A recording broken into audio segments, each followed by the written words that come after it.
ముఖ్యమంత్రి అంటే కేవలం మనం ఆ సంక్షేమ పథకాలు, ఆ బటన్ నొక్కుడు, ఆ వ్యవహారం చూడటమే కాదు. సామాన్యుడికి సంబంధించిన అంశాన్ని టచ్ చేయాలి. రేవంత్ రెడ్డి ఇప్పుడు ఏం చేస్తున్నాడు?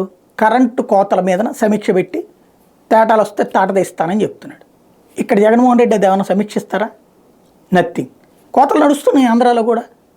తెలంగాణలో కోతలు నడుస్తున్నాయి, ఇక్కడ కూడా ఓ రోజుకి ఒక అరగంటో గంటో పోతానే ఉంది. ఇది ఒక ఆస్పెక్ట్. రెండోది మంచినీటి సరఫరా. రేవంత్ రెడ్డి మొన్ననే అక్కడ ఉన్నటువంటి జిహెచ్ఎంసీ అధికారులు వాళ్ళందరితో, హెచ్ఎండి అధికారులతో కూర్చుని నీళ్ళకి సంబంధించి సమీక్షించాడు. ఆంధ్రప్రదేశ్లో ఆ సమీక్ష లాంటివి ఏం లేవు. అదేదో అసలు ముఖ్యమంత్రికి ఏం సంబంధం, లోకల్గా మున్సిపాలిటీకి సంబంధం, కార్పొరేషన్ సంబంధం, పంచాయతీ వాళ్ళేమో ప్రభుత్వం ఏమన్నా ఆదేశాలు ఇచ్చి ఏమయ్యా మీ చోట్ల ఎంత నీళ్ళు అవసరమవుతాయి, ఎంత ఉన్నాయి, రాబోయే రోజుల్లో కొరత వస్తే ఎట్లాగా, వాటర్ ట్యాంకర్లకి ఫ్రీ. ఇదివరకు ట్యాంకర్లకి ద్వారా నీళ్ళు పోస్తే దానికి డబ్బులు ఇవ్వలేదని కుప్పంలో ఇవన్నీ గొడవలు చేయలే. అట్లా క్రిందటిసారి వేసవికి ట్యాంకర్లతో నీళ్ళు పోసిన వాళ్ళు డబ్బులు ఇవ్వాలి. దాని కారణంగా నష్టపోయిన వాళ్ళు ఈసారి ట్యాంకర్లు పెట్టట్ల. ఇప్పుడు ట్యాంకర్లు లేకపోతే నీళ్లు ఇబ్బంది పడుతున్నారు.